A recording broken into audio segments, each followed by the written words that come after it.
Gulf നാടുകളിൽ സാമ്പത്തിക പ്രതിസന്ധി മൂലം ജോലി നഷ്ടപ്പെടുന്നവർക്ക് ആശ്വാസ പദ്ധതികൾ പ്രഖ്യാപിച്ച മുഖ്യമന്ത്രി പിണറായി വിജയൻ ജോലി നഷ്ടപ്പെടുന്നവർക്ക് ബദൽ ജോലി കണ്ടെത്തുന്നതുവരെ 6 മാസത്തെ ശമ്പളം നൽകുമെന്നും പ്രവാസികൾക്ക് സർക്കാരിന്റെ നേതൃത്വത്തിൽ ജോബ് പോർട്ടൽ ആരംഭിക്കുമെന്നും മുഖ്യമന്ത്രി പറഞ്ഞു. ദുബായിൽ മലയാളി സമൂഹം ഒരുക്കിയ സ്വീകരണ യോഗത്തിൽ സംസാരിക്കുകയായിരുന്നു മുഖ്യമന്ത്രി. Dubai ബ്യൂറോയുടെ report. ഗൾഫ് നാടുകളിൽ തൊഴിൽ നഷ്ടപ്പെടുന്നവർക്ക് ഒട്ടേറെ സഹായങ്ങൾ പ്രഖ്യാപിച്ച മുഖ്യമന്ത്രി പിണറായി വിജയൻ ജോലി നഷ്ടപ്പെടുന്നവർക്ക് മറ്റൊരു ജോലി കിട്ടുന്നതുവരെ സാമ്പത്തിക സഹായം നൽകുമെന്നും പറഞ്ഞു. ബദൽ തൊഴിൽ കിട്ടുന്നതുവരെ, തൊഴിൽ നഷ്ടപ്പെട്ട് ബദൽ തൊഴിൽ കിട്ടുന്നതുവരെ താൽക്കാലിക സഹായം എന്ന നിലയിൽ 6 മാസത്തെ ശമ്പളം തൊഴിൽ നഷ്ട സുരക്ഷ എന്ന നിലക്ക് നൽകാൻ ശ്രമിക്കും. ജോലി കിട്ടും വരേക്കുള്ള അടിയന്തര സാമ്പത്തിക ആവശ്യങ്ങൾ നേരിടാനാണ് ഇത് ചെയ്യുക. അതോടൊപ്പം തന്നെ ഇതര ആനുകൂല്യങ്ങളൊന്നും ഇല്ലാത്ത വ്യക്തിയാണെങ്കിൽ ഗൾഫിൽ ജോലി ചെയ്ത ഓരോ വർഷത്തിനും ഓരോ മാസത്തെ ശമ്പളം എന്ന രീതിയിൽ നൽകാനാകുമോ എന്ന് പരിശോധിക്കും. ഗൾഫ് നാടുകളിൽ മരണപ്പെടുന്ന നിർധനരുടെ മൃതദേഹങ്ങൾ സർക്കാർ ചെലവിൽ നാട്ടിലെത്തിക്കും. ഉദ്യോഗാർത്ഥികളെ ചൂഷണം ചെയ്യുന്ന റിക്രൂട്ടിംഗ് ഏജൻസികൾക്കെതിരെ ശക്തമായ നടപടികൾ സ്വീകരിക്കുമെന്നും മുഖ്യമന്ത്രി പറഞ്ഞു. ജയിലുകളിൽ കഴിയുന്ന മലയാളികൾക്ക് നിയമസഹായം നൽകാൻ അഭിഭാഷക പാനൽ രൂപീകരിക്കുമെന്നും മുഖ്യമന്ത്രി സ്വീകരണ യോഗത്തിൽ പറഞ്ഞു. ദുബായ് ആംഫി തിയേറ്ററിൽ നടന്ന സ്വീകരണ യോഗം UAE Indian ambassador Navdeep Singh Suri ഉദ്ഘാടനം ചെയ്തു. സാംസ്കാരിക, സാമൂഹിക, വാണിജ്യ മേഖലകളിലെ നിരവധി പ്രമുഖർ ചടങ്ങിൽ സംബന്ധിച്ചു. T Jamaluddin, Dubai. ആവേശകരമായ സ്വീകരണമാണ് മുഖ്യമന്ത്രി പിണറായി വിജയന് UAE മലയാളി സമൂഹം നൽകിയത്. ദുബായിലെ ആംഫി തിയേറ്ററിൽ നടന്ന സ്വീകരണ സമ്മേളനത്തിൽ ആയിരങ്ങൾ പങ്കെടുത്തു. മുദ്രാവാക്യം വിളിച്ചാണ് ജനങ്ങൾ പിണറായി വിജയനെ സ്വീകരണ വേദിയിലേക്ക് ആനയിച്ചത്.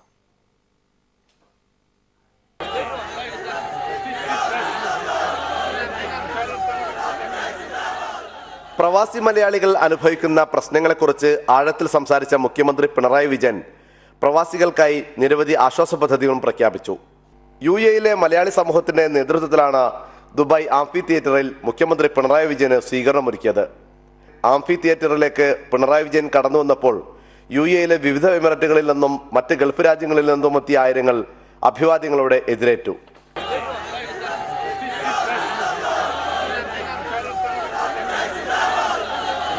പ്രവാസി മലയാളികൾ അനുഭവിക്കുന്ന പ്രശ്നങ്ങളെക്കുറിച്ച് ആഴത്തിൽ സംസാരിച്ച മുഖ്യമന്ത്രി പിണറായി വിജയൻ പ്രവാസികൾക്കായി നിരവധി ആശ്വാസ പദ്ധതികളും പ്രഖ്യാപിച്ചു. ഒട്ടേറെ വിഷമം അനുഭവിക്കുന്ന പ്രവാസി സഹോദരങ്ങളാണ് ഇവിടെയുള്ളത്. ഇത്തരം ആളുകളെ സംരക്ഷിക്കേണ്ടത് നമ്മുടെ സഹോദരങ്ങൾ എന്ന നിലക്ക് നമ്മുടെ നാടിന്റെ ബാധ്യതയായി തന്നെയാണ് സർക്കാർ കാണുന്നത്. അതിനാവശ്യമായ നടപടി സർക്കാർ സ്വീകരിക്കുക തന്നെ ചെയ്യും. UAE സാമൂഹിക, സാംസ്കാരിക മേഖലകളിൽ നിന്നുള്ളവരുടെയും വാണിജ്യ പ്രമുഖരുടെയും സാന്നിധ്യം സ്വീകരണ യോഗത്തിലുണ്ടായിരുന്നു. ഗൾഫ് നാടുകളിൽ കഷ്ടത അനുഭവിക്കുന്ന പ്രവാസി മലയാളികളെ സഹായിക്കാൻ എല്ലാവരും ഒരുമയോടെ മുന്നോട്ട് വരണമെന്ന ആഹ്വാനത്തോടെയാണ് മുഖ്യമന്ത്രി പ്രസംഗം അവസാനിപ്പിച്ചത്. പ്രവാസികൾക്ക് താങ്ങും തണലുമായി എന്നും കൂടെയുണ്ടെന്ന സന്ദേശവും മുഖ്യമന്ത്രി നൽകി. ദുബായിൽ നിന്ന് ടി ജമാലുദ്ദീൻ. പ്രവാസ ലോകത്തെ വാണിജ്യ വ്യവസായ രംഗത്തെ പ്രതിഭകൾക്കായി കൈരളി TV ഏർപ്പെടുത്തിയ അവാർഡുകൾ സമ്മാനിച്ചു. ദുബായിൽ നടന്ന ചടങ്ങിൽ മുഖ്യമന്ത്രി പിണറായി വിജയനാണ് മലയാളം കമ്മ്യൂണിക്കേഷൻസ് ലിമിറ്റഡ് ചെയർമാൻ മമ്മൂട്ടിയുടെ സാന്നിധ്യത്തിൽ അവാർഡുകൾ വിതരണം ചെയ്തത്. ദുബായ് സ്റ്റേഗൻബർഗർ ഹോട്ടലിൽ നടന്ന പ്രൗഢഗംഭീരമായ ചടങ്ങിലാണ് Kairali TV NRI business entrepreneur അവാർഡുകൾ സമ്മാനിച്ചത്. വാണിജ്യ വ്യവസായ രംഗത്തെ മികവിന് Lulu group executive director MA അഷ്റഫിലേക്ക് മുഖ്യമന്ത്രി Pinarayi Vijayan golden achievement award നൽകി.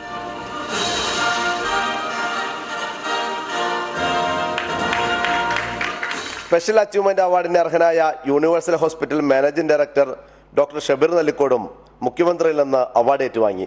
Joy Alukkas group executive director John Paul Alukkas, ഖത്തറിലെ Behzad group managing director JK Menon, Fatima group CEO Sameer Sulaiman എന്നിവരാണ് യങ് ഓൺട്രപ്രണർ അവാർഡുകൾ നേടിയത്. ബിസിനസ് എക്സലൻസ് അവാർഡുകൾക്ക് അർഹരായ സൗദിയിലെ വേൾഡ് സ്ക്വയർ ഫുഡ്സ് ആൻഡ് ബീവറേജസിന്റെ സാരഥികൾ Mubeer Khalid, Shaheer Maqsood, Doha city exchange CEO Sharaf P Hameed, Doha SVP chartered accounts managing partner Sheji Valiyakath, UAE Al Nasser group CEO Varghese Panakkal എന്നിവരും അവാർഡുകൾ ഏറ്റുവാങ്ങി. Malayalam communications limited chairman Mammootty award ദാന ചടങ്ങിൽ അധ്യക്ഷത വഹിച്ചു. Malayalam communications managing director John Brittas ആമുഖ പ്രഭാഷണം നടത്തി. Award jury chairman doctor Ravi Pillai, അംഗങ്ങളായ സുധീർ കുമാർ ഷെട്ടി, ഐസക് ജോൺ പട്ടാണിപ്പറമ്പിൽ, മുഖ്യമന്ത്രിയുടെ principal secretary Nalini Netto, Malayalam communications director VK Ashraf, Kairali TV middle east news and programmes director EM Ashraf, middle east marketing general manager S Ramesh തുടങ്ങിയവർ ചടങ്ങിൽ സംബന്ധിച്ചു. News bureau, Dubai.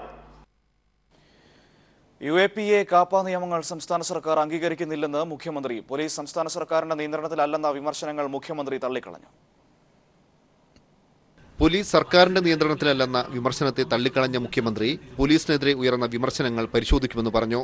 പോലീസിന്റെ പ്രവർത്തനങ്ങളെക്കുറിച്ച് സാധാരണഗതിയിൽ ഉയരുന്ന പ്രശ്നങ്ങൾ അത് പരിശോധിക്കാനുള്ള സംവിധാനം ഗവൺമെന്റിനുണ്ട്. അത് ആരുന്നയിച്ചാലും പരിശോധിക്കും. അത് നിങ്ങൾ ഉന്നയിച്ചാലും പരിശോധിക്കൂ, ഇനി മറ്റേതെങ്കിലും രാഷ്ട്രീയ നേതാവ് ഉന്നയിച്ചാലും പരിശോധിക്കും. അഴിമതിക്കെതിരെ യാതൊരുവിധ വിട്ടുവീഴ്ചയുമില്ല.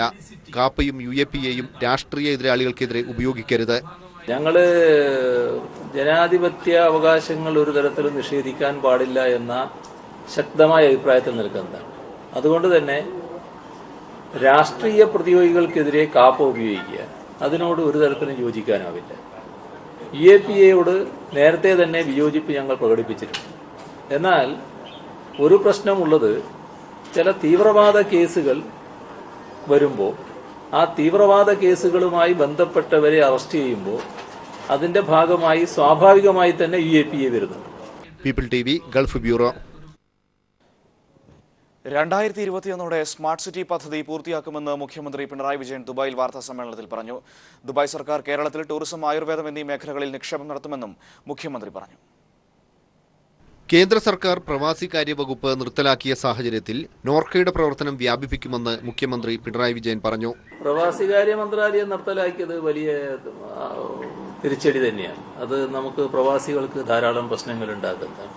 അത്തരമൊരു സാഹചര്യത്തിൽ നോർക്ക റൂട്ട്സിന്റെ അടക്കം പ്രവർത്തനങ്ങൾ കൂടുതൽ വിപുലീകരിക്കാൻ എങ്ങനെ സാധിക്കും? ഇവിടെയുള്ള സംസ്ഥാന ഗവൺമെന്റ് പല പരിമിതികളുണ്ട്. എന്നാൽ ആ പരിമിതികൾക്കുള്ളിൽ നിന്നുകൊണ്ട് തന്നെ എങ്ങനെയൊക്കെ സഹായിക്കാൻ പറ്റും, അതും സംസ്ഥാന സർക്കാർ ആലോചിച്ചുകൊണ്ടിരിക്കുകയാണ്. സാംസ്കാരിക നിലയവും ഫാമിലി സെന്ററും ആരംഭിക്കാനുള്ള നടപടികൾ കൈക്കൊള്ളും. സ്മാർട്ട് സിറ്റി പദ്ധതി 2021 പൂർത്തിയാക്കും. ദുബായ് സർക്കാർ ടൂറിസം, ആയുർവേദം എന്നീ മേഖലകളിൽ കേരളത്തിൽ നിക്ഷേപം നടത്തും. പ്രവാസി മലയാളികളുടെ യാത്രാ പ്രശ്നങ്ങൾ പരിഹരിക്കാൻ സർക്കാർ പരമാവധി ശ്രമിക്കുന്നുണ്ട്. എന്നാൽ ഈ വിഷയത്തിൽ തീരുമാനമെടുക്കേണ്ടത് കേന്ദ്ര സർക്കാരാണെന്ന് മുഖ്യമന്ത്രി ചൂണ്ടിക്കാണിച്ചു. People TV, Gulf bureau. Ancheri Baby വധക്കേസിൽ മന്ത്രി MM മണിയുടെ വിടുതൽ ഹർജിയിൽ കോടതി ഇന്ന് വിധി പറയും. മുട്ടം അഡീഷണൽ സെഷൻസ് കോടതിയാണ് വിധി പറയുക. ഇടുക്കി ജില്ലാ സെക്രട്ടറി KK ജയചന്ദ്രനെ കേസിൽ പ്രതി ചേർക്കണമെന്ന പ്രോസിക്യൂഷന്റെ ഹർജിയിലും കോടതി ഇന്ന് വിധി പറയും. UAPA രാജ്യദ്രോഹ കുറ്റം, NIA ആക്ട് പ്രകാരമുള്ള ഷെഡ്യൂൾഡ് കുറ്റകൃത്യങ്ങൾ എന്നിവയിൽ FIR തയ്യാറാക്കുന്നതിന് മുൻപ് ജില്ലാ പോലീസ് മേധാവിയുടെ അനുമതി തേടിയിരിക്കണമെന്ന് സംസ്ഥാന പോലീസ് മേധാവിയുടെ നിർദ്ദേശം. UAPA രാജ്യദ്രോഹ കുറ്റകൃത്യങ്ങളിൽ വകുപ്പുകൾ ചുമത്തുന്നതിന് ആവശ്യമായ ശക്തമായ തെളിവുകൾ ഉണ്ടെങ്കിൽ മാത്രമേ അവ ചുമത്താവൂവെന്നും DGP പുറത്തിറക്കിയ സർക്കുലറിൽ പറയുന്നു. അറസ്റ്റുകളിൽ പാലിക്കേണ്ട സുപ്രീം കോടതി മാർഗനിർദ്ദേശങ്ങൾ കൃത്യമായി പാലിക്കണമെന്നും DGP നിർദ്ദേശം നൽകിയിരിക്കുകയാണ്. കേസുകൾ രജിസ്റ്റർ ചെയ്യുമ്പോഴും FIR തയ്യാറാക്കുമ്പോഴും കൂടുതൽ ശ്രദ്ധയും ഉയർന്ന പോലീസ് ഉദ്യോഗസ്ഥരുടെ മേൽനോട്ടവും ഉറപ്പുവരുത്തണമെന്നാണ് സംസ്ഥാന പോലീസ് മേധാവി ലോക്നാഥ് ബെഹ്റ നിർദ്ദേശം നൽകിയത്. മനുഷ്യാവകാശ പ്രവർത്തകർക്കെതിരെ ഉൾപ്പെടെ ഈയിടെ രജിസ്റ്റർ ചെയ്ത ചില കേസുകളും FIRകളും പരിശോധിച്ചപ്പോൾ സെഷനുകൾ ചുമത്തുന്നതിലും മറ്റും വേണ്ടത്ര അവധാനത പുലർത്തിയിട്ടില്ലെന്ന് കണ്ടെത്തിയ സാഹചര്യത്തിലാണ് സംസ്ഥാന പോലീസ് മേധാവിയുടെ നിർദ്ദേശം. കേസുകളുമായി ബന്ധപ്പെട്ട അറസ്റ്റ് നടത്തുമ്പോൾ പാലിക്കേണ്ട കാര്യങ്ങൾ സംബന്ധിച്ച വിവിധ സർക്കുലറുകൾ നിലവിലുണ്ട്. ഇതും സുപ്രീം കോടതി നിർദ്ദേശവും പാലിച്ച് ആകണം അറസ്റ്റുകൾ നടത്തേണ്ടത്. ഇക്കാര്യത്തിൽ ഉയർന്ന ഉദ്യോഗസ്ഥരുടെ ശരിയായ മേൽനോട്ടം ഉണ്ടാകണമെന്നും DGP നിർദ്ദേശിക്കുന്നു. മനുഷ്യക്കടത്ത് കേസുകൾ പോലെ ചില പ്രത്യേക ഉദ്യോഗസ്ഥർക്ക് വിജ്ഞാപന പ്രകാരം അന്വേഷണ ചുമതല നൽകുന്ന കേസുകളിൽ പ്രസ്തുത ഉദ്യോഗസ്ഥരുടെ നിർദ്ദേശപ്രകാരമാകണം സെഷനുകളും വകുപ്പുകളും നിശ്ചയിക്കേണ്ടത്. UAPA രാജ്യദ്രോഹം, NIA ആക്ട് പ്രകാരമുള്ള ഷെഡ്യൂൾഡ് കുറ്റകൃത്യങ്ങൾ എന്നിവയിൽ FIR തയ്യാറാക്കുന്നതിന് മുൻപ് ജില്ലാ പോലീസ് മേധാവിയുടെ അനുമതി തേടിയിരിക്കണം. ഇത്തരം വകുപ്പുകൾ ചുമത്തുന്നതിന് ആവശ്യമായ ശക്തമായ തെളിവുകൾ ഉണ്ടെങ്കിൽ മാത്രമേ ഇവ ചുമത്താവൂ എന്നും DGPയുടെ ഉത്തരവിൽ വ്യക്തമാക്കുകയാണ്. UAPA രാജ്യദ്രോഹ കുറ്റം തുടങ്ങിയ വകുപ്പുകളിൽ DYSP, SP തല ഉദ്യോഗസ്ഥർക്ക് കൂടുതൽ അവബോധം നൽകുന്നതിനുള്ള നടപടികൾ റേഞ്ച് IGമാർ കൈക്കൊള്ളണം. ഇതിനായി സംസ്ഥാന തലത്തിൽ ശില്പശാല സംഘടിപ്പിക്കുമെന്നും സംസ്ഥാന പോലീസ് മേധാവി അറിയിച്ചു. Sunil Arimanur, news bureau, Thiruvananthapuram. കൊല്ലത്ത് കോൺഗ്രസ് അന്ധവിശ്വാസത്തിൽപ്പെട്ട് കുഴങ്ങുന്നു. DCCയിൽ പുതിയ കെട്ടിട നിർമ്മാണം തുടങ്ങിയതിനു ശേഷം 3 പേരുടെ തലതെറിച്ചു. ഏറ്റവും ഒടുവിൽ കെ കരുണാകരൻ അനുസ്മരണ പരിപാടി ഉദ്ഘാടനം ചെയ്യുന്നതിനിടെ ഭദ്രദീപത്തിൽ നിന്ന് തീ പടർന്ന് ബിന്ദുകൃഷ്ണയുടെ സാരിക്ക് തീ പിടിച്ചു. സ്ഥലപ്പേര് കാ വച്ചു തുടങ്ങുന്ന മണ്ഡലത്തിൽ മത്സരിക്കണമെന്ന് ജോത്സ്യൻ പറഞ്ഞുവെന്ന് രാജ്മോഹൻ ഉണ്ണിത്താന്റെ വെളിപ്പെടുത്തൽ കൂടി ആയതോടെ കോൺഗ്രസ് രാഷ്ട്രീയം എവിടേക്കെന്ന് വ്യക്തമാവുകയാണ്. പ്രതാപവർമ്മ തമ്പാൻ രാജീവ് ഗാന്ധി അനുസ്മരണത്തിന് വിളക്ക് ഊതിക്കെടുത്തിയതിനു ശേഷം കൊല്ലം DCC വിവാദങ്ങളുടെ പെരുമഴക്കാലത്തിനാണ് ഇങ്ങോട്ട് സാക്ഷ്യം വഹിച്ചത്. DCCയിൽ പുതിയ കെട്ടിട നിർമ്മാണം തുടങ്ങിയതോടെ തമ്പാന്റെ പ്രസിഡന്റ് സ്ഥാനം തെറിച്ചു. പിന്നീട് ബാക്കി നിർമ്മാണ പ്രവർത്തനം തുടങ്ങിയതോടെ എഴുകോൺ സത്യശീലനും വീണു. കൊടിക്കുന്നിൽ സുരേഷ് എത്തി പഴയ കെട്ടിടം പുതുക്കി പണിതു. അതോടെ സുരേഷും ഔട്ടായി. ഇതിനിടെ പഴയ പ്രസിഡന്റ് രഹസ്യമായി പ്രശ്നം വെപ്പിച്ചപ്പോൾ DCC സ്ഥിതി ചെയ്യുന്ന ഭൂമി രണഭൂമിയാണെന്നും പാപഭൂമിയാണെന്നും അറിയിച്ചു അത്രേ. ഇക്കാര്യം കോൺഗ്രസ് പ്രവർത്തകർക്കിടയിൽ ഇന്ന് ചർച്ചയാണ്. ഒടുവിലിത കെ കരുണാകരൻ അനുസ്മരണ ദിനത്തിൽ ഭദ്രദീപം കത്തിക്കുന്നതിനിടെ ബിന്ദുകൃഷ്ണയുടെ സാരിക്കു തീപിടിച്ചു. ഇതേ പരിപാടിയിൽ രാജ്മോഹൻ ഉണ്ണിത്താൻ മൈക്കെടുത്ത് ജോത്സ്യന്റെ നിർദ്ദേശപ്രകാരമാണ് ക എന്ന് തുടങ്ങുന്ന മണ്ഡലം നോക്കി മത്സരിച്ചെന്ന് വെളിപ്പെടുത്തിയതോടെ കോൺഗ്രസിനെ ബാധിച്ച അന്ധവിശ്വാസം കൂടുതൽ വ്യക്തമായത്.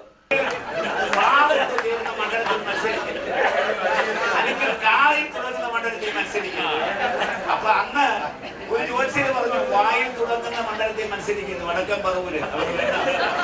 അന്ധവിശ്വാസമല്ലേ ഇതൊക്കെ എന്ന് കോൺഗ്രസിലെ പുരോഗമന ചിന്തയുള്ളവർ ചോദിച്ചാൽ തമ്പാൻ ഉൾപ്പെടെയുള്ള നേതാക്കന്മാർ ഇപ്പോൾ പറയുന്നത് അനുഭവിക്കുമ്പോൾ സ്വയം പഠിക്കുമെന്ന്. രാജ്കുമാർ, ന്യൂസ് ബ്യൂറോ, കൊല്ലം. ഇനിയൊരു ജന്മമുണ്ടെങ്കിൽ കരുണാകരന്റെ അനുയായിയായി ജീവിക്കണമെന്ന് പ്രതാപവർമ്മ തമ്പാന്റെ ഫേസ്ബുക്ക് പോസ്റ്റ്. എ ഗ്രൂപ്പിന്റെ അവഗണനയ്ക്കും ഭ്രഷ്ടിനും എതിരെയാണ് തമ്പാന്റെ പ്രതിഷേധം. മുമ്പൊരിക്കലും ലീഡർ കെ കരുണാകരനെ അംഗീകരിച്ചിട്ടില്ലാത്ത പ്രതാപവർമ്മ തമ്പാൻ ലീഡറുടെ അനുസ്മരണ ദിനത്തിൽ വീണ്ടും വിചാരത്തിന് തയ്യാറായത് എ ഗ്രൂപ്പുകളെ ഒരുപോലെ ആക്രമിക്കാനാണെന്ന് വ്യക്തം. ഏത് സാഹചര്യത്തിലും അണികളെയോ ഒപ്പം നിൽക്കുന്നവരെയോ ജീവൻ കൊടുത്തും സംരക്ഷിക്കുന്ന ലീഡറുടെ ഉറച്ച നിലപാട് വൈകിയാണെങ്കിലും താൻ അംഗീകരിക്കുന്നുവെന്ന് തുറന്നു സമ്മതിക്കുന്നു. എ ഗ്രൂപ്പ് നേതൃത്വം ഇത് കണ്ടു പഠിക്കണമെന്നും തമ്പാൻ പറയാതെ പറയുകയാണ്. ഒപ്പം നിന്നവർ പോലും പ്രതിസന്ധി ഘട്ടത്തിൽ തള്ളിപ്പറഞ്ഞ നന്ദികെട്ട ഐ ഗ്രൂപ്പിലെ പ്രമാണിമാരെയും തമ്പാൻ ഒറ്റവരിയിലൂടെ വിമർശിക്കുന്നു. കണ്ണടയ്ക്കുമ്പോൾ സ്വന്തം മകന് 3 രൂപ മെമ്പർഷിപ്പ് വാങ്ങി നൽകാൻ കഴിയാതെ പോയ കോൺഗ്രസ് ലീഡറുടെ രാഷ്ട്രീയ ചരിത്രം ഈ അനുസ്മരണ ദിനത്തിൽ എല്ലാവരെയും ഒരുപക്ഷെ ഓർമ്മപ്പെടുത്താനും കൂടി ലക്ഷ്യമിട്ടായിരിക്കാം ഇനിയൊരു ജന്മമുണ്ടെങ്കിൽ കരുണാകരന്റെ അനുയായിയായി ജീവിക്കണമെന്ന് പ്രതാപവർമ്മ തമ്പാന്റെ Facebook post. Rajkumar, news bureau, Kollam. Kerala സർവകലാശാല ആതിഥ്യമരുളുന്ന ഇന്ത്യൻ ചരിത്ര കോൺഗ്രസിന്റെ 77ാമത് അന്തർദേശീയ സമ്മേളനത്തിന് ഈ മാസം 28-ന് തലസ്ഥാനത്ത് തുടക്കമാകും. ഇന്ത്യയിലെ 30,000-ലധികം വരുന്ന ചരിത്രകാരന്മാരുടെയും ചരിത്ര ഗവേഷകരുടെയും ഏറ്റവും വലിയ അക്കാദമിക കൂട്ടായ്മയായ ചരിത്ര കോൺഗ്രസിന് രാഷ്ട്രപതി പ്രണബ് മുഖർജി തിരിതെളിയിക്കും. ഇന്ത്യയിലെ 30,000-ലധികം വരുന്ന ചരിത്രകാരന്മാരുടെയും ചരിത്ര ഗവേഷകരുടെയും ഏറ്റവും വലിയ അക്കാദമിക് കൂട്ടായ്മയാണ് ഇന്ത്യൻ ചരിത്ര കോൺഗ്രസ്. 58 വർഷങ്ങൾക്ക് ശേഷമാണ് ഇന്ത്യൻ ചരിത്ര കോൺഗ്രസിന് കേരള സർവകലാശാല ആതിഥ്യമരുളുന്നത്. ചരിത്ര കോൺഗ്രസിന്റെ ഉദ്ഘാടനം തലസ്ഥാനത്ത് രാഷ്ട്രപതി പ്രണബ് മുഖർജി നിർവഹിക്കും. ചരിത്ര കോൺഗ്രസിന്റെ നടപടിക്രമങ്ങളുടെ ഔദ്യോഗിക പ്രകാശനം മുഖ്യമന്ത്രി പിണറായി വിജയൻ നിർവഹിക്കുമെന്നും കേരള സർവകലാശാല പ്രോ വൈസ് ചാൻസലർ വാർത്താസമ്മേളനത്തിൽ അറിയിച്ചു. ചരിത്ര കോൺഗ്രസിന്റെ ഔപചാരിക ഉദ്ഘാടനം ബഹുമാനപ്പെട്ട രാഷ്ട്രപതി ശ്രീ പ്രണബ് മുഖർജി 29-ാം തീയതി 12:30 കാര്യവട്ടത്തെ ഗോൾഡൻ ജൂബിലി ഓഡിറ്റോറിയത്തിൽ നിർവഹിക്കും. ചടങ്ങിൽ ബഹുമാനപ്പെട്ട governor justice retired P Sadasivam വിശിഷ്ടാതിഥിയായിരിക്കും. ചരിത്ര കോൺഗ്രസിനോടനുബന്ധിച്ച വ്യത്യസ്ത പഠന വകുപ്പുകൾ ചരിത്ര പ്രദർശനവും സംഘടിപ്പിക്കുന്നുണ്ട്. ഇന്ത്യയിലെ പ്രശസ്തരായ അക്കാദമിക് പ്രസാധകരുടെ പുസ്തകമേളയും ചരിത്ര കോൺഗ്രസിന്റെ ഭാഗമായി ഒരുങ്ങും. സംസ്ഥാന ശുചിത്വ മിഷനുമായി സഹകരിച്ച ചരിത്ര കോൺഗ്രസ് ഗ്രീൻ പ്രോട്ടോകോൾ പരമാവധി പാലിക്കാൻ തീരുമാനിച്ചിട്ടുണ്ട്. ഈ മാസം 30-ന് ചരിത്ര കോൺഗ്രസിന് സമാപനമാകും. News bureau, Thiruvananthapuram. വ്രതശുദ്ധിയുടെ 41 ദിവസത്തിന് പരിസമാപ്തി കുറിച്ച് ശബരിമല മണ്ഡലപൂജയ്ക്കായി ഒരുങ്ങി. 25-ന് തങ്കയങ്കി ചാർത്തിയുള്ള ദീപാരാധനയും 26-ന് മണ്ഡലപൂജയും നടക്കും. ഉച്ചയ്ക്ക് 12-നും 12:30-നും ഇടയിലുള്ള മുഹൂർത്തത്തിലാണ് മണ്ഡലപൂജ. 41 ദിവസത്തെ മണ്ഡലകാലത്തിന് പരിസമാപ്തി കുറിച്ചുള്ള മണ്ഡലപൂജ 26-ന് നടക്കും. ഉച്ചയ്ക്ക് 12-നും 12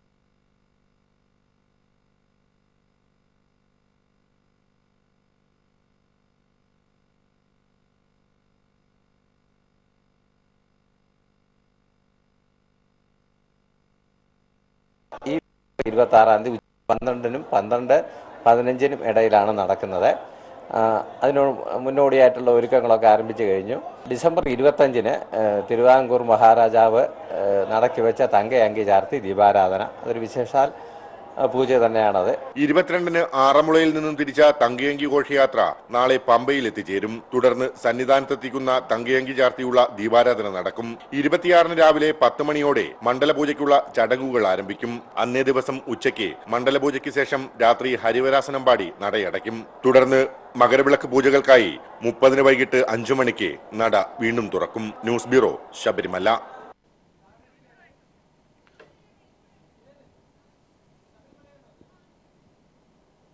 തിരുവിതാംകൂർ ദേവസ്വം ബോർഡ് യോഗത്തിൽ പൊട്ടിത്തെറി. മുൻ മന്ത്രി വി എസ് ശിവകുമാറിന്റെ സഹോദരനും ബോർഡ് സെക്രട്ടറിയുമായ വി എസ് ജയകുമാറിനെതിരെയുള്ള അഴിമതി സംബന്ധിച്ച വിഷയമാണ് ബോർഡ് യോഗത്തെ പ്രതിസന്ധിയിലാക്കിയത്. വി എസ് ജയകുമാറിനെ അനുകൂലിച്ച് പ്രസിഡന്റ് പ്രയാർ ഗോപാലകൃഷ്ണനും അജയ് തറയിലും രംഗത്ത് വന്നതോടെ മറ്റൊരംഗം കെ രാഘവൻ യോഗത്തിൽ നിന്നും ഇറങ്ങിപ്പോയി. ഇന്നലെ പമ്പയിൽ ചേർന്ന ദേവസ്വം ബോർഡ് യോഗത്തിലാണ് നാടകീയ രംഗങ്ങൾ അരങ്ങേറിയത്. അഴിമതി ആരോപണ വിധേയനായ ദേവസ്വം സെക്രട്ടറിയും മുൻമന്ത്രി വി എസ് ശിവകുമാറിന്റെ സഹോദരനുമായ വി എസ് ജയകുമാറിനെതിരെ പോലീസ് വിജിലൻസ് വിഭാഗത്തെ കൊണ്ട് അന്വേഷിപ്പിക്കണമെന്ന് ബോർഡംഗം കെ രാഘവൻ ആവശ്യം ഉന്നയിച്ചതോടെയാണ് പ്രശ്നം ഉടലെടുത്തത്. 25 കോടിയോളം രൂപയുടെ അഴിമതി ആരോപണം നേരിടുന്ന ജയകുമാറിനെ സംരക്ഷിക്കുന്ന നിലപാടാണ് പ്രസിഡന്റ് പ്രയാർ ഗോപാലകൃഷ്ണനും അംഗം അജയ് തറയിലും സ്വീകരിച്ചത്. ജയകുമാർ പിടിക്കപ്പെട്ടാൽ തങ്ങളും കുടുങ്ങുമെന്ന ആശങ്കയാണ് ഇരുവരുടെയും നിലപാടിന്റെ പിന്നിലെന്നാണ് സംശയം. ഒരു ഘട്ടത്തിൽ കെ രാഘവൻ യോഗത്തിൽ നിന്നും ഇറങ്ങിപ്പോയി. പിന്നീട് ഇദ്ദേഹത്തെ അനുനയിപ്പിച്ചാണ് യോഗം തുടർന്നത്. 2005 മുതൽ ദേവസ്വത്തിന്റെ പ്രധാന തസ്തികകളിൽ ഇരുന്ന ജയകുമാർ കഴിഞ്ഞ സർക്കാരിന്റെ കാലത്ത് സഹോദരൻ വി എസ് ശിവകുമാർ ദേവസ്വം മന്ത്രിയായിരുന്നപ്പോഴാണ് ദേവസ്വം ബോർഡ് സെക്രട്ടറി സ്ഥാനത്തേക്ക് എത്തിയത്. യോഗത്തിൽ അഴിമതിയുമായി ബന്ധപ്പെട്ട വിഷയത്തിൽ Thiruvabharanam commissioner, finance and administrative officer എന്നിവരോട് വിശദീകരണം ചോദിക്കാൻ തീരുമാനിച്ചു. കെ രാഘവന്റെ കടുത്ത വിയോജിപ്പോടെയായിരുന്നു തീരുമാനം. അതേസമയം അഴിമതി സംബന്ധിച്ച് ഏത് ഏജൻസിയെ കൊണ്ട് അന്വേഷിക്കണമെന്ന കാര്യത്തിൽ കെ രാഘവന് തീരുമാനമെടുക്കുന്നതിനുള്ള അനുവാദം ബോർഡ് നൽകിയിട്ടുണ്ട്. News bureau, Sabarimala. പാലക്കാട് കടപ്പാറയിലെ ആദിവാസികൾക്കുള്ള ഭൂമി വിതരണം അട്ടിമറിച്ച നടപടിക്കെതിരെ പ്രതിഷേധം ശക്തമാകുന്നു. മുൻ നെന്മാറ DFO നൽകിയ തെറ്റായ റിപ്പോർട്ടാണ് ഭൂമി വിതരണം അനിശ്ചിതത്വത്തിലാക്കിയതെന്നാണ് ആക്ഷേപം. സംസ്ഥാന സർക്കാർ ഇടപെട്ട് ഭൂമി വിതരണം വേഗത്തിലാക്കണമെന്ന ആവശ്യവുമായി KD പ്രസേനൻ MLAയുടെ നേതൃത്വത്തിൽ 27-ന് നെന്മാറ DFO ഓഫീസിലേക്ക് മാർച്ച് നടത്തും. കടപ്പാറ മൂർത്തിക്കുന്ന് ആദിവാസി കോളനിയിലെ കുടുംബങ്ങൾക്ക് ഭൂമി വധിച്ചു നൽകാനുള്ള തീരുമാനം അവസാന ഘട്ടത്തിൽ എത്തി നിൽക്കുകയാണ് മുടങ്ങിയിരിക്കുന്നത്. ഭൂമിക്കായി കുടിൽ കെട്ടി സമരം തുടരുന്ന 22 കുടുംബങ്ങൾക്ക് 60 സെന്റ് വീതം ഭൂമി നൽകാനായിരുന്നു തീരുമാനം. ജില്ലാ കലക്ടറുടെ നേതൃത്വത്തിൽ പട്ടികവർഗ, വനം, റവന്യൂ വകുപ്പ് അധികൃതരുടെ യോഗമാണ് നേരത്തെ ഭൂമി വിതരണത്തിന് തീരുമാനമെടുത്തത്. ഇതിനായി വനം, റവന്യൂ വകുപ്പുകളുടെ സംയുക്ത സർവേയും പൂർത്തിയായി. എന്നാൽ സ്ഥലം മാറിപ്പോയ നെന്മാറ DFO നൽകിയ റിപ്പോർട്ട് തീരുമാനം നടപ്പാക്കാൻ തടസ്സമായിരിക്കുന്നു. സമരഭൂമി സന്ദർശിച്ച ആലത്തൂർ MLA KD പ്രസേനൻ ജില്ലാ കലക്ടറുടെ റിപ്പോർട്ട് നടപ്പാക്കി ഭൂമി വിതരണം ഉടൻ ആരംഭിക്കണമെന്ന് ആവശ്യപ്പെട്ടു. ഇതിനായി സംസ്ഥാന സർക്കാർ അടിയന്തരമായി ഇടപെടണം. ഏതാനും മാസങ്ങൾക്ക് മുൻപ് ഇവിടെ ഉണ്ടായിരുന്ന DFO താൻ പോകുന്ന പോക്കിൽ റവന്യൂ ഡിപ്പാർട്ട്മെന്റ് ഞങ്ങളെ അറിയിക്കാതെ കൃത്രിമമായി ഈ രേഖകൾ ഉണ്ടാക്കി എന്ന കള്ള സാക്ഷ്യപത്രം തയ്യാറാക്കി നൽകിയതിൻ്റെ ഭാഗമായിട്ടാണ് ഇപ്പോൾ ഇത് അട്ടിമറിക്കപ്പെട്ടിരിക്കുന്നത്. അതിൻ്റെ അടിസ്ഥാനത്തിൽ ഇപ്പോൾ മന്ത്രിമാരുടെ ഉപസമിതി യോഗം ആദിവാസികൾക്കുള്ള ഈ പട്ടയ വിതരണം നിർത്തിവെക്കാൻ വേണ്ടി ആവശ്യപ്പെട്ടിരിക്കുകയാണ്. ഇതൊരിക്കലും ന്യായീകരിക്കാൻ കഴിയുന്നതല്ല. DFO നൽകിയ റിപ്പോർട്ട് തള്ളണമെന്നും ഭൂമി വിതരണം ഉടൻ ആരംഭിക്കണമെന്നും ആവശ്യപ്പെട്ട് ആദിവാസികൾ ഈ മാസം 27-ന് നെന്മാറ DFO ഓഫീസിലേക്ക് മാർച്ച് നടത്തും. ഇതിൽ പങ്കെടുക്കുമെന്നും സ്ഥല MLA KD പ്രസേനൻ അറിയിച്ചു. News bureau, Palakkad.